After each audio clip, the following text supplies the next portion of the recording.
मुजफ्फरनगर कचहरी स्थित जिलाधिकारी कार्यालय पहुंचे भारतीय किसान यूनियन राजनीतिक के युवा जिलाध्यक्ष विनीत त्यागी ने क्षेत्र की विभिन्न जन समस्याओं को लेकर प्रदेश के मुख्यमंत्री के नाम सिटी मजिस्ट्रेट विकास कश्यप को ज्ञापन सौंपा है।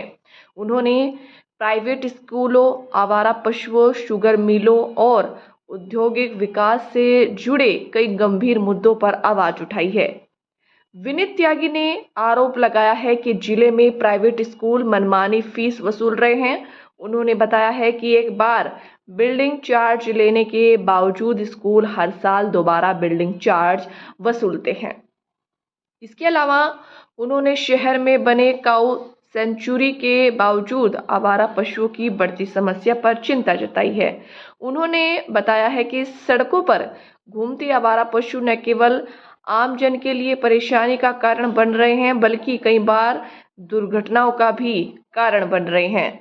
उन्होंने उत्तर प्रदेश में प्लाईवुड इंडस्ट्री को बढ़ावा देने की मांग भी की, ताकि स्थानीय युवाओं को रोजगार के अवसर मिल सके और क्षेत्र का आर्थिक विकास संभव हो सके।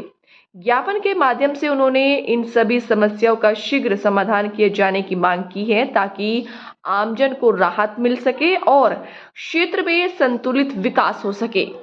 देखो, किसानों का बहुत ही बिजी शेड्यूल चल रहा है। कहो कि साल भर उसे कार्य करने का जब भी मौका मिलेगा जब वो अपनी गन्ने की फसल इस समय तैयार करेगा। इसलिए आज हमने बहुत कम संख्या में एक ज्ञापन दिया, जो कि बहुत बड़ी किसानों की समस्या इस समय प्रदेश में, पश्चिमी उत्तर प्रदेश में खासकर को गन्ना किसानों की सरकार द्वारा अनदेखी की जा रही, इस्मा द्वारा अनदेखी की जा रही। किसानों को उनके अनुसंधानों के अनुसार लाभकारी मूल्य नहीं दिया जा रहा। तो गन्ना किसानों ने गन्ने की खेती छोड़ के पॉपुलर की खेती पश्चिमी उत्तर प्रदेश के किसानों ने शुरू की है।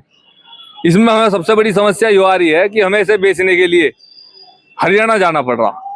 माननीय मुख्यमंत्री जी कह रहे हैं कि हम जो है उत्तर प्रदेश की अर्थव्यवस्था को नंबर 1 पर लाएंगे।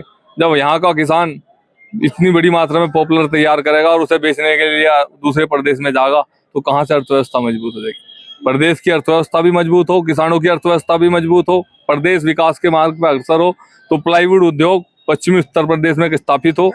दूसरी हमारी मांग थी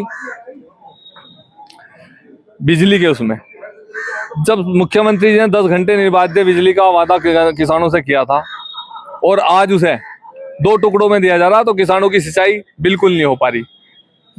एक मांग थी हमारी गोवंश के रूप में। गोवंश आवारा इस समय घूम रहे हैं, किसान अपनी फसल तैयार कर रहा है, छोटी फसल है, आवारा गोवंश द्वारा चुग दी जाती है, बहुत बड़ा नुकसान उसमें हो रहा है।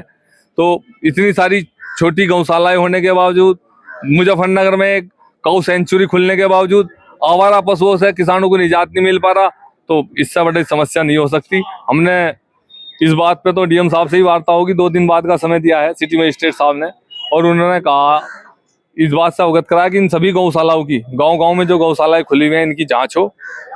एक हमारा मुद्दा था पुरबालियान और नावला, 2 जिले की बहुत बड़ी आबादी के गाँव हैं। पुरबालियान से तो 2 हमारी बहनों ने पदक जीत के जिले का और देश का मान भी बढ़ाया है। वहाँ एक मिनी स्टेडियम की स्थापना हो, जो जनप्रतिनिधियों द्वारा भी वादा किया गया है।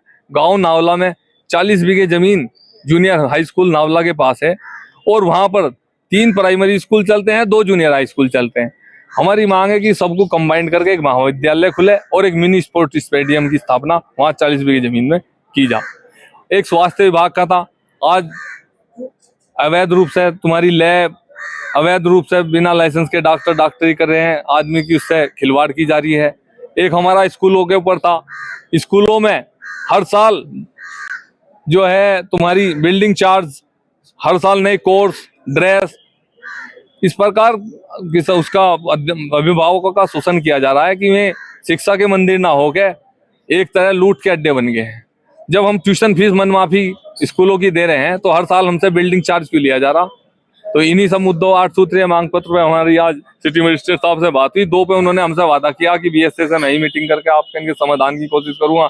6 मुद्दे ऐसे हैं जो डीएम साहब से और माननीय मुख्यमंत्री जी के स्तर से हल होंगे, तो उसमें 2 दिन बाद डीएम साहब से मिलने का समय मिला है। और हम अपनी बात को मुख्यमंत्री तक पहुंचाएंगे और उम्मीद करेंगे कि किसानों के इन मुद्दों को और आम जनमानस के इन मुद्दों को मुख्यमंत्री अवश्य ही हल कराएंगे।